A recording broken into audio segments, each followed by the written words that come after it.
Sini Pak, enak Pak.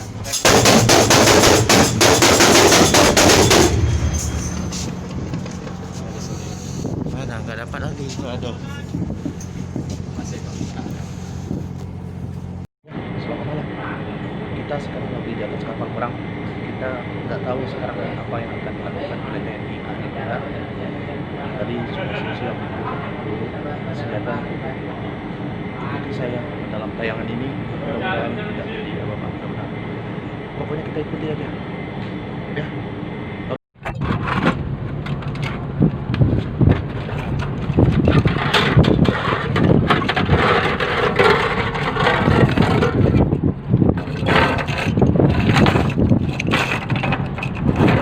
Hilang ya. Tunggu dia tunggu. Sampai sing rangkaian.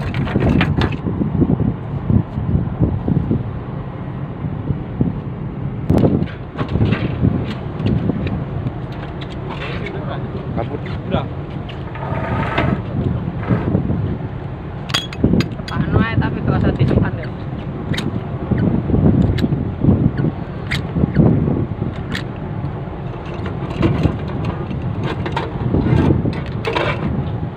Bang. Manisin.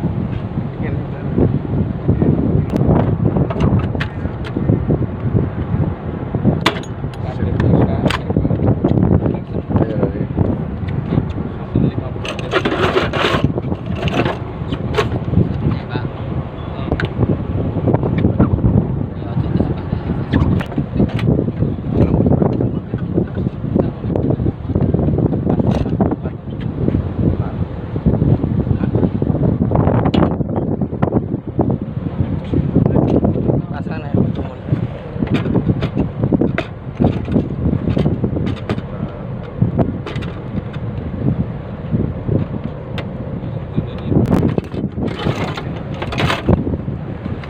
Oh iya, perkenan Pak ya.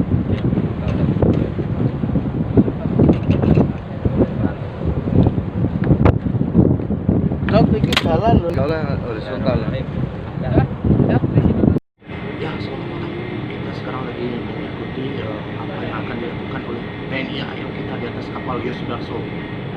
Tadi sudah nampak ada persiapan peluru gitu. Untuk melakukan sepertinya akan ada yang dilakukan, sesuatu yang akan dilakukan. Mari ikuti saya. Jangan sandal jepitnya dimasuk ke awal. Sandal jepit dulu boleh.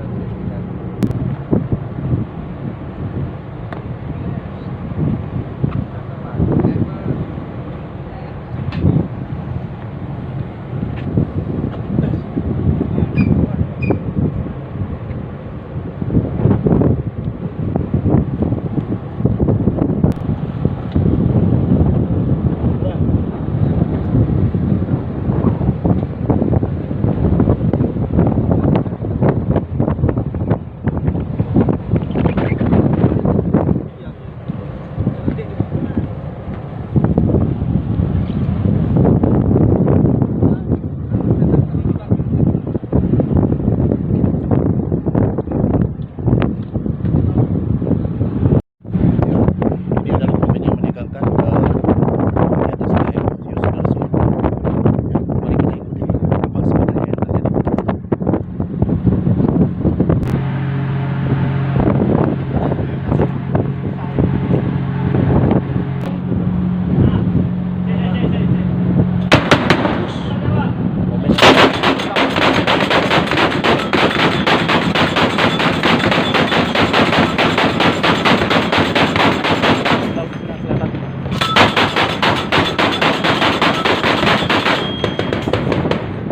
Kita belum tahu sekarang nih apa yang terjadi. Jadi,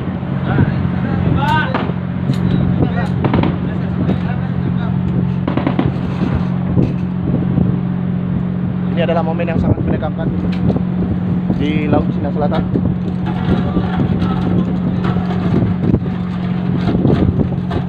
Yaitu KM Bontang dengan KM Yosudarso.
Bil. Bang, kemana, Bang?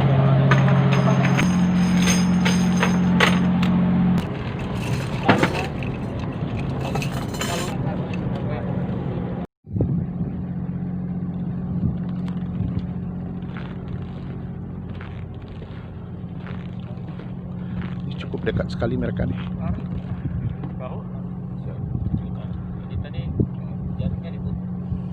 Seperti menantang begitu.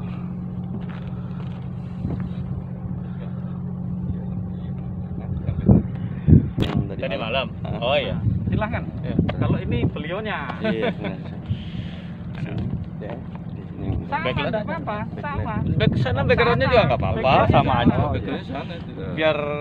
Biar kelihatan memang kita latihan untuk siap sama mereka gitu aja. Ya, dan itu yang tembak menembak semalam tuh, dan Oh, karena gitu. kaget ini wartawan nih. Ya. Jadi Gitu. pada dasarnya setiap kita melaksanakan operasi itu selalu include ada latihan yang kita lakukan. Jadi kapal-kapal angkatan laut kalau beroperasi berpatroli itu selalu ada jadwal, kita jadwalkan untuk latihan. Namanya latihan terjadwal atau latihan tidak terjadwal. Dan itu kita lakukan secara terus-menerus, baik di internal kapal maupun dengan kapal perang yang lain. Nah, kemarin itu kita memang jadwalkan untuk melaksanakan latihan penembakan. Jadi kemarin tadi malam kita ada 2 latihan. Pertama latihan GANEX, gunnery exercise, dan juga latihan flashlight. Jadi latihan isyarat lampu. Nah, isyarat lampu. Nah, latihan penembakan itu kemarin itu untuk latihan penembakan itu selalu menguji ada 3 hal. Yang pertama kesiapan peralatan, ya, kemudian kompetensi prajurit yang mengawaki, yang menembak. Yang berikutnya adalah doktrin, ya, doktrin kita. Nah, yang kemarin itu adalah untuk melaksanakan peperangan anti udara. Jadi kalau ancamannya adalah kapal pesawat udara, maka itu yang kemarin kita lakukan. Sehingga senjata yang kita gunakan adalah material 12,7. 12,7 ya, bersama KRI Bontang. Ya. KRI Bontang menggunakan meriam 20 mm. Nah, itu semua adalah meriam anti pesawat. Nah, itu yang kita laksanakan. Itu latihan yang pertama. Nah, bisa kita lihat kan bagaimana peluru tracer itu terbang. Nah, seperti itulah kalau ada ancaman pesawat udara. Nah, yang berikutnya adalah flashlight atau flashing exercise. Ini adalah latihan komunikasi jikalau radio ada kegagalan, kemudian kondisinya malam hari. Nah, itu juga untuk isyarat lampu ini sangat rahasia kan. Selama musuh tidak melihat, maka kita pasti tidak akan tersadap karena tidak menggunakan melihat, cahaya, Pak, ya? menggunakan cahaya. Yang jaraknya juga dekat. Oh ya, ini satu, dan tentang koordinat begitu tempat latihan semalam itu berapa jarak itu, dan dari pantai kita dari. Oh ya, kemarin jarak dari pantai kurang lebih 100 nautical mile. Jadi kita sudah berada di antara pulau laut atau pulau bunguran besar dengan ZTI. Jadi sudah berada di tengah-tengah. Jadi ZTI kita. Jadi lokasi sana tentu sudah disterilkan, dan ya, takut Dan kita saat melaksanakan penembakan itu selalu kita laporkan. Kemudian juga kita melihat situasinya aman. Jadi clear, jarak efektif senjata ini atau jarak jangkau maksimalnya tidak ada sasaran atau target, bahkan mungkin kapal nelayan lewat sudah tidak ada. Jadi kita yakinkan clear, baru kita laksanakan penembakan. Baik, kemarin untuk kapal KRI Yosudarso sendiri bisa kemarin ceritakan prestasi apa saja yang telah diukir oleh kapal Yosudarso ini? Oh iya. Untuk misi operasi sendiri ada 2 yang besar untuk kapal Yosudarso selain operasi rutin ya yang bisa kita lakukan. Yang pertama adalah pada tahun 1991, 92 Yosudarso terlibat di dalam operasi untuk menghalangi atau mengusir MV Lusitania Expresso dari Portugal waktu itu, yang ingin membuat propaganda terkait dengan Timur Timur. Jadi kapal feri yang datang ke Indonesia membawa LSM dan banyak wartawan untuk membroadcast bahwa Indonesia tidak berhak berada di Timur Timur. Nah, oleh pemerintah kita memerintahkan Panglima TNI dan Angkatan Laut untuk kemudian melaksanakan blokade bahkan penghalauan untuk tidak masuk ke wilayah kita. Itu tahun 1990-an, di awal tahun 1990-an. Nah, KRI ini ikut. Nah, yang kedua adalah KRI Sudarso juga melaksanakan operasi keluar ke wilayah perairan Somalia. Karena waktu itu pada tahun 2011 salah satu kapal kita MV Sinar Kudus dibajak oleh pembajak dari Somalia. Nah, KRI Yos merupakan salah satu unsurnya dan beroperasi di sana dan misi ini berhasil. Nah, itu dua prestasi yang menurut saya signifikan terkait dengan keberadaan dan pelaksanaan tugas yang dilaksanakan KRI Sudarso selama bertugas di jajaran TNI Angkatan Laut. Tahun berapa Pak kapal ini dibuat Pak? Tahun ini secara 1962, jadi tahun ini kapal ini sudah memasuki usia ke-58 tahun ini. Buatan Belanda. Itu prestasi yang bukan itu saja prestasinya Pak, ya, masih banyak yang lain. Mungkin tidak bisa disebutkan juga satu persatu kan begitu Pak. Betul. Kita sering melaksanakan operasi muhibah juga, kemudian latihan-latihan internal, operasi di Luar dalam. biasa. Ya, yang terakhir yang keluar ke tahun 2017 ke Bangladesh, ikut International Maritime Search and Rescue Exercise di Bangladesh. Pak, boleh ditunjukkan ke Pak senjata-senjata yang digunakan gitu Pak di atas kapal ini? Oh, di kapal ini ada Meriam 76. Yang Itu mana? yang Meriam 76 kaliber 76 802. Sejauh ini perawatan itu sendiri seperti apa Pak?